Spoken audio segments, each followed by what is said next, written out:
In this video, I'm going to briefly outline ancient Greek beliefs about how mortals entered the world.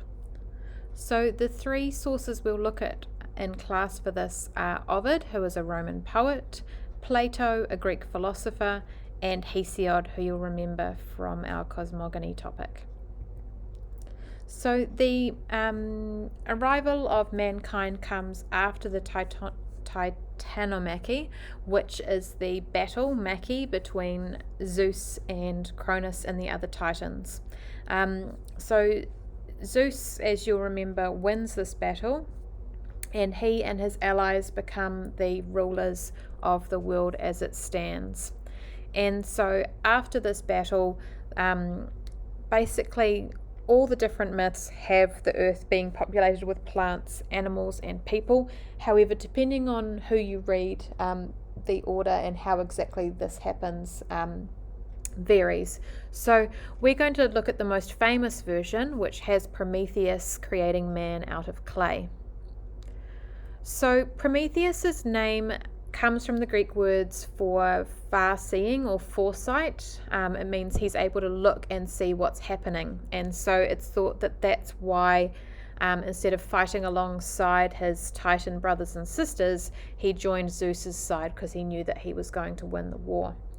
And so after this battle, Prometheus created man, as in humankind, by sculpting little people out of clay, and they're in the image of the gods, meaning they look like the gods. And you can see here a little detail of Prometheus there. He's holding a little model of a man. Life was breathed into them by the goddess of Athena, and that made them come alive. However, Zeus wanted to keep mortal men in their place, make sure that they were different from the gods. We'll look at this in a bit more detail in class. And so one of the restrictions he put upon them was that they were not allowed access to fire, so that they'd have to eat their meat raw, and they'd be kept more savage than the gods. However, Prometheus felt sorry for these people. He created them, so he sort of felt some sort of paternal affection or duty towards them, and so he stole fire from the sun and he gave it to man. Once Zeus found out, he was really angry, and so he famously punished Prometheus by chaining him to a mountain, and there are heaps and heaps and heaps of different artworks of this, like the one you can see on this slide. So Prometheus was chained to a mountain. A big eagle would come and eat out his liver every single day, but unfortunately it grew back overnight, so he would have to go through it each day. Punishment for mankind was slightly different. It was women.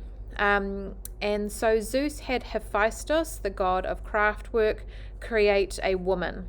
Her name was Pandora, which means all gifts, and she's called this because she contains a lot of gifts from different gods. So Aphrodite, goddess of love and beauty, gave her those things. Athena is an expert in weaving, so she taught her how to do that, and that was still a traditional role for women in Greek society.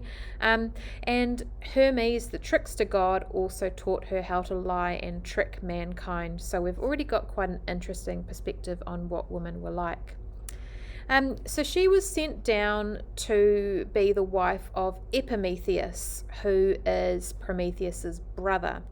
Epimetheus means kind of looking back, so he can look back, but he can't look forward and see what would happen. And so even though Pandora was warned, and Prometheus warned them not to let Pandora open her little jar that she carried with her, which is kind of come down to us as a box, she opened it. She was curious, she wanted to know what was inside, and so out flew all these evils like old age, like disease, passion, spite, all these things that would basically destroy mankind. Only hope remained hidden inside.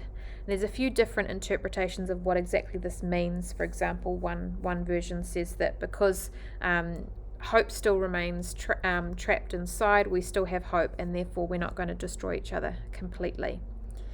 So that's the basics about Greek beliefs around the creation of mortals.